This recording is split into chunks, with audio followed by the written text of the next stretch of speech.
विण दोघातली तुटेना मालिकेच्या आजच्या भागामध्ये आपण पाहत आहोत. आता अंशुमनची मेहंदी आज इथे सुरू असते. अर्पिता खूपच सुंदर अशी तयार झालेली असते. सोबतच इतर पाहुणे, घरातील नौकरवर्ग आणि अंशुमनला सुंदर असा ड्रेससुद्धा देण्यात आलेला असतो. अर्पिता म्हणत असते, चला मेहंदीचा कार्यक्रम आहे, त्यामुळे असाच इथे कार्यक्रम होणार आहे का, पटापट गाणे लावायला सांगत असते. मग आता इकडे मेहंदी आणखी आलेली नाही ही गोष्ट पाहता क्षणी इकडे मल्लिका चिडत असते आणि ती म्हणत असते, ए चिंगी, काय तोंड पाडून बसलेली आहेस? तुला कळतंय का तू काय करतेस ते? माझ्या पोराचं, एकुलत्या एका पोराचं लग्न आहे आज, आणि त्याच्या लग्नामध्ये असं अपशकुनी तोंड पाडून तू बसणार आहेस का? जा पटकन मेहंदीचं घेऊन ये, असं सुद्धा ती तिला सांगत असते. तेव्हा आजी मात्र मल्लिकाला ओरडतात आणि म्हणत असतात, अगं काय चाललंय हे मल्लिका? अशी बोलण्याची कोणती पद्धत आहे? आणि तू असं का बरं बोलतेस तेच मला कळत नाही.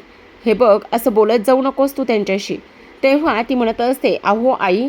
मग आता पुन्हा नाचायला सुरुवात करत असतात. जेव्हा सगळेजण नाचत असतात त्यावेळेला आपण पाहतो आता इथे मात्र सगळेजण नाचत असताना अंशुमन असतो, अर्पिता असते, तेव्हा स्वानंदी आणि त्याचसोबत समर, ह्या दोघांना सुद्धा पुढे खेचलं जातं आणि ह्या दोघांना सुद्धा नाचायला लावलेलं असतं. मग आता ते दोघेजणही थोडा वेळ नाचत असतात. तेव्हा आपण पाहतो इथे आता आजी म्हणत असतात, अरे बाद झालं, किती आणि कशा पद्धतीने नाचणार आहात?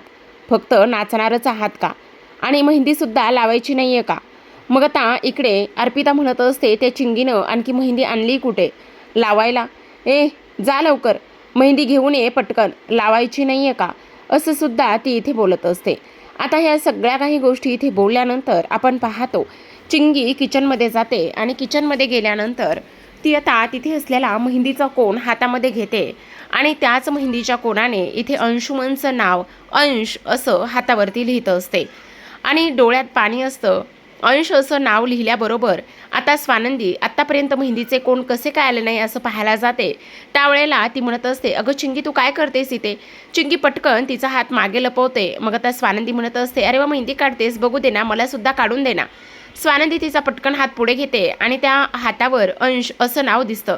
वर एक तिंब म्हणजे तुला काय काढायचं होतं? अंश असं काढायचं होतं का? अंशुमन, चिंगी काय चाललंय? खरं खरं सांग, तू अंशुमनचं नाव तुझ्या हातावर का बरं काढलेलं आहेस?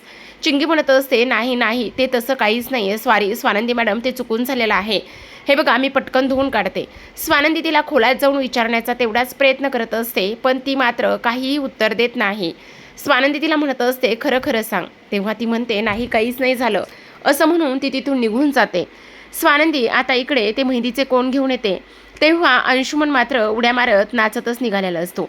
पाठीमागून स्वानंदी अंशुमन असा आवाज देते. अंशुमन एका हाकेत थांबत नाही. पुन्हा स्वानंदी जोरात, अंशुमन थांब, मला बोलायचंय. तेव्हा तो म्हणतो, काय चाललंय, बोल ना. चिंगीचं आणि तुझं काय चाललंय? कोणती चिंगी? ती मोलकरीण, थर्ड क्लास मोलकरीण. माझं स्टेटस काय, तिचं स्टेटस काय? आणि तसंही मला काय करायचं आहे तिच्याबद्दल? तिनं तुझं नाव तिच्या हातावर काढलं आहे मेहंदीने. काढलं असेल, तसंही तुला माहिती आहे ना, हा अंशुमन राजवाडे कितीतरी मुलींचा क्रश आहे. मग तसंच तिचा पण असेल, तिनं काढलं असेल. तेव्हा स्वानंदी म्हणत असते, हे बघ अंशुमन, तुझं जर काही चाललं असेल ना, तर ते बऱ्या बोलाने मला सांग. तेव्हा तो म्हणत असतो, हे बघ वहिनी, प्लीज उगाचच कोणासोबतही माझं नाव जोडू नकोस हा. तिचा आणि माझा काही एक संबंध नाही आहे. मग आता ती म्हणत असते, खरं खरं सांग, तिनं तुझं नाव तिच्या हातावर का काढलंय? एक मिनिट, तिनं माझं नाव तिच्या हातावर काढलंय ना, मग मला विचारण्यापेक्षा तिला जाऊन विचार ना, तू मला काय हे सगळं काही विचारतेस? असं म्हणून अंशुमन तिथून निघून जातो. स्वानंदी मात्र त्याच विचारात हरवलेली असते. नक्कीच काहीतरी आहे जे माझ्यापासून लपलेलं आहे, असं ती विचार करत असते. दुसऱ्या बाजूला आता समर त्याच्या खोलीत सर्व पाहुण्यांना लग्नाचं आमंत्रण देत असतो. आज मेहंदी आणि लगेच संध्याकाळी हळद आणि उद्या लग्न असतं, त्यामुळे सर्वांना वेळेत निमंत्रण गेले पाहिजे म्हणून तो फोनवर असतो. तेवढ्यातच मल्लिका तिथे येते. मल्लिका म्हणत असते, तू कामात आहेस का? मला तुझ्याशी बोलायचंय. अगं काकू, काय सांगू, प्रत्येकाला आता इकडे निमंत्रण देऊन फोन करून निमंत्रण द्यावंच लागणार आहे ना. तसंही इकडे स्वानंदीचे आईबाबा हे काही बहुतेक येणार नाही आहेत, त्यांची तब्येत खराब आहे ना म्हणून. हां बोल ना, तू काय म्हणत होतीस? तू कशाला आली होतीस? ऐक ना, मला ना तुझ्याशी खूप महत्त्वाच्या विषयावर बोलायचं आहे, पण प्लीज तू इथे राग मानू नकोस हां. म्हणजे उगाचच तू माझ्यावर रागवू वगैरे नकोस हां. नाही गं, मी तुझ्यावर का बरं रागवेल? काय झालेलं आहे सांग ना, कशाबद्दल तू बोलतेस? नाही रे, म्हणजे उगाचच तू चिडणार नाही आहेस ना? नाही ग काकू चिडणार, आणि तसंही मी तुझ्याकडे कधी कधी चिडतो का? तुला काही हवं आहे का? काही हवं असेल तर ते सांग. नाही रे, तसं काही नाही.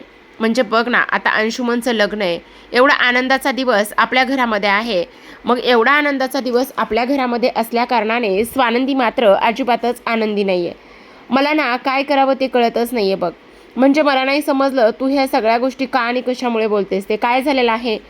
मग आता इकडे तो म्हणत असतो, बोल ना, कशाबद्दल बोलतेस?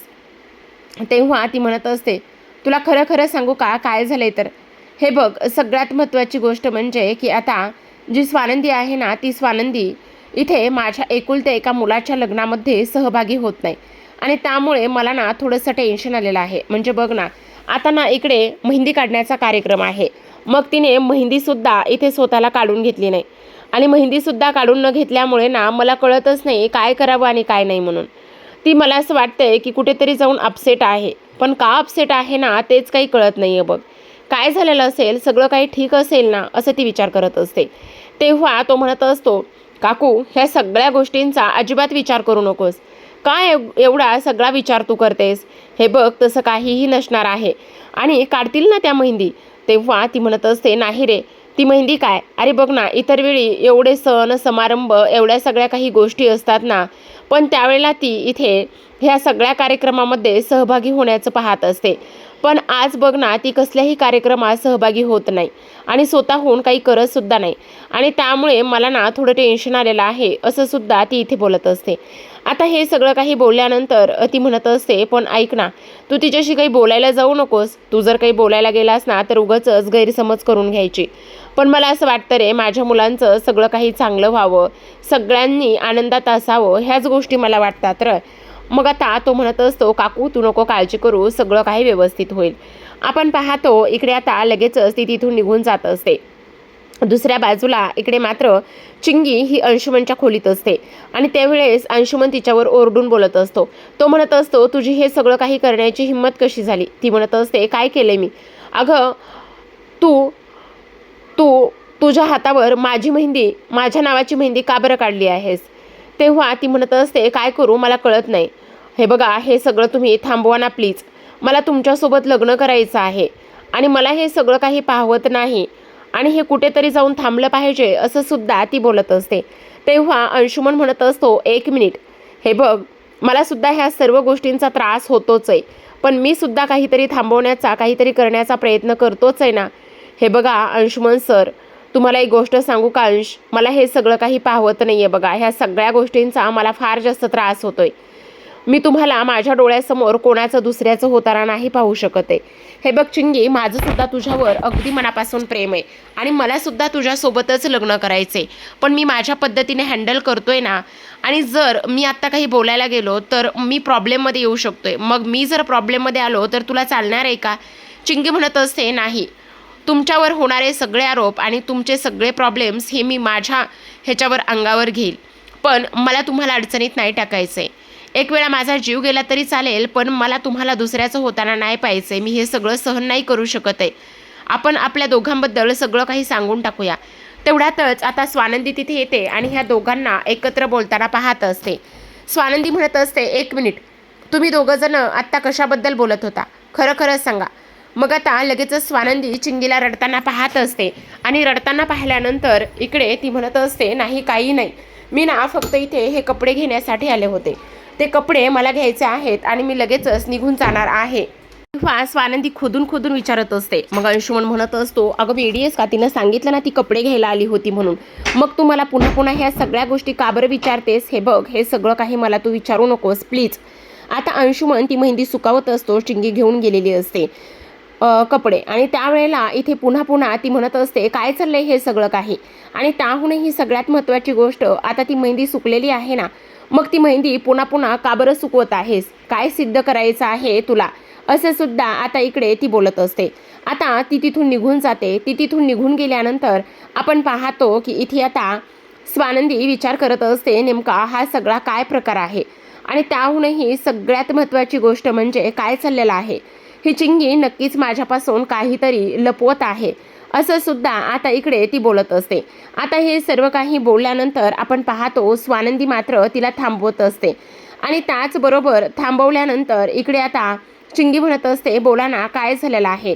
तेव्हा लगेच आता तो म्हणत असतो, नाही नाही काही नाही.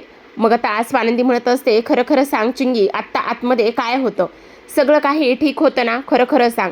तेव्हा ती म्हणत असते, हो सगळं काही ठीक होतं, काहीही प्रॉब्लेम नव्हता, बस एवढंच. मग मला सांग वहिनी, पण मला एक गोष्ट सांगा, मी त्या अंशुमनचं हातावर नाव काढलं, ती गोष्ट तुम्ही त्यांना का बरं सांगितली. मग आता स्वानंदी म्हणत असते, मला एक गोष्ट सांग, अंशुमन तुला हे सगळं काही बोललाय ना. हे बघ चिंगी, तुला जर माझी मदत पाहिजे असेल ना, तर नक्कीच तू मला ह्या सगळ्या गोष्टी बोलू शकतेस, सांगू शकतेस, माझ्यापासून लपू नको, माझी नक्कीच तुला काहीतरी मदत होईल, असं सुद्धा ती तिला सांगत असते. दुसऱ्या बाजूला आपण पाहतो, आता इकडे समर फोनवर बोलत असतो. समर फोनवर बोलत असताना तेवढ्यातच स्वानंदी येते आणि स्वानंदी आल्यानंतर ती सोफ्यावर बसत असते. सोफ्यावर बसल्याबरोबर समर तिला विचारतो की काय झालंय स्वानंदी मॅडम, तुम्ही अशा अस्वस्थ का बरं आहात. स्वानंदी म्हणत असते, नाही नाही काही नाही झालेलं. मग आता पुन्हा पुन्हा ती तिला तोच प्रश्न विचारत असतो, नक्कीच काहीतरी प्रॉब्लेम आहे, काय झालेलं आहे सांगणार आहात की नाही. मग आता ती म्हणत असते, नाही काही नाही झालेलं. हे बघा, पुन्हा तुम्ही शून्यात जाऊन हरवलात, काय झालेलं आहे तुम्ही मला खरं खरं सांगणार आहात की नाही बरं. आणि तुम्ही अजून हातावर मेहंदीसुद्धा लावली नाही आहे, सगळं ठीक आहे ना. तेव्हा स्वानंदी म्हणत असते, राजवाडे मला तुम्हाला काहीतरी बोलायचं आहे, तुम्हाला काहीतरी सांगायचं आहे. मग आता समर म्हणत असतो, हां बोला ना काय झालेलं आहे, काय सांगायचं आहे. हे बघा, चुकीचा अर्थ काढू नका, म्हणजे मी आत्ता जे पाहिलं आहे ना त्यावरूनच ही सगळी गोष्ट बोलण्याचा मी प्रयत्न करते, प्लीज मला थोडंसं समजून घ्या. तेव्हा आता इकडे तो म्हणत असतो, बोला, ऐका ना, मी आत्ता किचनमध्ये गेले होते ना, त्यावेळेस ना चिंगीने हातावर मेहंदी काढली होती. अरे वा, ही तर चांगलीच गोष्ट आहे ना, मग मेहंदी काढली होती हातावर तर. नाही, पण तिने मेहंदीमध्ये काय काढलं होतं ते ऐका ना. काय काढलं होतं तिने ना, अंशुमनचं नाव काढलं होतं. काय? हो, मी तिला विचारण्याचा खूपदा प्रयत्न केला की नेमकं काय आहे म्हणून, आणि तू हे नाव का बरं काढलं आहेस असं विचारण्याचा प्रयत्न केला, पण तिने मात्र त्या गोष्टी मला अजिबातच सांगितल्या नाही आहेत. अहो, पण तुम्ही ह्या सगळ्या गोष्टीमध्ये अंशुमनला उगाचच का बरं दोष देताय. हे बघा, आता त्याचं लग्न होतंय, उगाचच तुम्ही ह्या सगळ्या गोष्टीला त्याला दोष देऊ नका, असं सुद्धा आता इकडे ती बोलत असते. त्याचबरोबर आता इकडे हे सगळं काही अर्पिता ऐकत असते. हे सगळं काही अर्पिता ऐकत असते तर स्वानंदी म्हणत असते, मला ना त्यांचं वागणं बऱ्याच दिवसापासून खटकत आहे. म्हणजे खटकतंय म्हणजे मला नाही समजलं. म्हणजे बघा ना, कसं आहे ना, जेव्हापासून अंशुमनचं लग्न ठरलेलं आहे ना, तेव्हा त्या दिवसापासून चिंगीचं वागणं बदललेलं आहे. तेव्हापासून ती थोडीशी विचित्र वागायला लागलेली आहे. तुम्हाला एक गोष्ट सांगू का, हे बघा, ती कशा पद्धतीने वागते आणि काय करते हे मला समजतच नाही आहे. म्हणजे मी तुम्हाला सांगू का, लग्न ठरलंय आणि तेव्हापासूनच ती थोडीशी विचित्र वागायला लागलेली आहे. म्हणजे एक सगळ्यात महत्त्वाचं तर आता बघा ना, त्या दिवशी ती अचानकच सकाळी लवकर उठते आणि सकाळी लवकर उठूनच माझ्यासारखीच तयार झाली आणि राजवाड्यांच्या घरातली देवपूजा वगैरे तिने केली आणि त्यामुळे मला थोडासा संशय येतोय. आता इकडे समर म्हणत असतो, हे बघा, त्या सगळ्या गोष्टी तुम्ही इथे त्याच्याबरोबर उगाच जोडू नका ना, तसं काहीही नसेल. नाही नाही, आपण काही जरी नसलं ना तरीसुद्धा हे सगळे डॉट एकदा चेक केले पाहिजेत. मला ना ह्या सगळ्या गोष्टींची फारच जास्त भीती वाटते आणि काळजीसुद्धा वाटते. म्हणजे आपण एक करायला जातोय आणि आपल्या बाबतीत मागे काहीतरी वेगळं होतंय असं व्हायला नको ना. आणि तुम्हाला माहिती ना, मध्यंतरी ते ऑफिसमधलं झालेलं प्रकरण आणि त्या सगळ्या गोष्टी हे विसरून नाही चालणार. मग आता अंशुमन म्हणत असतो, पण चिंगी तिच्या बाबतीने सगळं काही करत असेल तर त्यामध्ये अंशुमनचा काय दोष असणार आहे. हे बघा, उगाचच प्रत्येक वेळी अंशुमनला दोष देऊन चालणार नाही आहे. हे बघा, मला बऱ्याच पाहुण्यांना फोन करायचा आहे, मी ताबडतोब जातो आणि फोन करतो. समर बाहेर जातो तेव्हा अर्पिता धावतच इथे मल्लिकाच्या खोलीत आलेली असते. मल्लिका तिच्या मैत्रिणीसोबत बोलत असते, इथे लग्नाचं आमंत्रण देत असते आणि म्हणत असते, हे बघा, लग्नाला आग्रहाचं आमंत्रण आहे, तुम्हाला येताना गिफ्ट वगैरे काहीही फॉर्मॅलिटी करू नका, पण तुम्ही तुमच्या फॅमिलीसोबत उपस्थित राहा, असं सुद्धा ती इथे बोलत असते. तेव्हा हा फोन सुरू असताना अर्पिता धावतच येते, मम्मा मम्मा करत म्हणत असते. तेव्हा ती म्हणते, काय झाले, कुठे आग लागली का. त्यावर अर्पिता म्हणत असते, आग तर लागणार आहे, तुला सांगू का आत्ता मी कुठे आणि काय काय बोलणं ऐकलंय ते. तेव्हा मल्लिका म्हणत असते, काय काय बोलणं ऐकलंस ते सांग. मग आता अर्पिता म्हणत असते, स्वानंदी समरदादाला बऱ्याच काही गोष्टी सांगत होती आणि तेव्हा त्या चिंगीने काय केले ते तुला माहिती आहे का, काय केले ते चिंगीने. मग आता ती म्हणत असते, तिने अंशुमनचं नाव स्वतःच्या हातावर काढले. तेव्हा मात्र मल्लिकाला राग येतो आणि म्हणत असते, त्या थर्ड क्लास मोलकरणीचं एवढी हिंमत झाली की माझ्या अंशचं नाव तिने तिच्या हातावर काढले, तिला तर आता तिची लायकी दाखवून दिलीच पाहिजे. हे सगळं ना फक्त स्वानंदीमुळे होतंय असं सुद्धा ती इथे बोलत असते. तेव्हा आता इकडे अर्पिता म्हणत असते, एवढंच नाही तर चिंगी आणि त्याचबरोबर अंशुमन ह्या दोघांचं सुद्धा ती इकडे गुण जुळवायचं बघत आहे. तेव्हा मल्लिका म्हणत असते, आता तर मला स्वानंदीशी बोलावंच लागणार आहे. तिला तिची जाव अगदी तिच्याच तोलामोलाची हवी बहुतेक. आता मल्लिका स्वानंदी समोर जाते आणि स्वानंदी म्हणत असते, काय झालं, घाबरली आहेस का, बरी आहेस ना, तू ठीक आहेस ना. स्वानंदी म्हणते, हो मी ठीक आहे, काय झालं. काही नाही ग, तू हातावर मेहंदीसुद्धा काढली नाहीस ना म्हणून. ऐक ना स्वानंदी, हे बघ, अंशुमनचं लग्न आहे, तुला माझ्या मुलांचं सुख आणि त्याचबरोबर माझ्या मुलांचा इथे आनंद बघवत नाही का ग. म्हणजे तू ना अशा पद्धतीने ओरडायला नको होतंस. मग आता स्वानंदी म्हणत असते, का नको होतं ओरडायला, सांगा ना. अहो तुमची मुलं सरळ सरळ नोकर वर्गावर एवढा आवाज चढून बोलतात, एवढा त्यांचा अपमान करतात आणि तुम्ही त्यांना पाठीशी घालताय. का असं करताय, का ह्या सगळ्या गोष्टी सहन करायच्या. प्रत्येक स्टाफ हा आपल्या घरी काम करतो म्हणजे उपकार करत नाहीये. तेव्हा मल्लिका म्हणत असते, तुला आणखी एक गोष्ट सांगते, माझ्या मुलांच्या आयुष्यापासून आणि त्यांच्या आनंदापासून 2 हात तू लांबच राहा स्वानंदी, समजलं का तुला. तेव्हा स्वानंदी म्हणत असते, तुम्ही मला धमकी देताय का. तुला धमकी नाही ग देत, पण तरीसुद्धा सांगते, हे बघ, आता तर तू म्हणे इथे चिंगी आणि त्याचबरोबर अंशुमनच्या लग्नाबद्दल किंवा त्यांचे काहीतरी गुण किंवा पॉईंट जोडायला बघत होतीस. तेव्हा स्वानंदी म्हणत होते, हे तर आमच्या दोघांच्या एकांताचं बोलणं होतं, हे तुमच्यापर्यंत कसं पोहोचलं. आता मात्र स्वानंदीच्या तोंडून हे बोलणं ऐकल्यानंतर मल्लिका मात्र अगदीच जाग्यावर थक्क झालेली असते. कारण स्वानंदीने असं विचारलेलं असतं, आम्ही दोघेजण इथे बोलत होतो, पण हे दोघांचं बोलणं तुमच्यापर्यंत येऊन पोहोचलं कसं. आता यावर मल्लिका काय उत्तर देते हे पाहणं फारच कमालीचं असणार आहे. तर अशाच नवनवीन मालिकांचे अपडेट्स पाहायचे असते, रिव्ह्यू जाणून घ्यायचे असते तर नक्की चॅनलला सबस्क्राईब करा. आणखी या व्यतिरिक्त तुम्हाला कोणती सिरियलचे अपडेट्स पाहायला आवडतील हे सुद्धा कमेंटद्वारे सांगा. पाहत राहा विण दोघातली ही तुटेना. भेटूयात उद्याच्या भागात, तोपर्यंत धन्यवाद.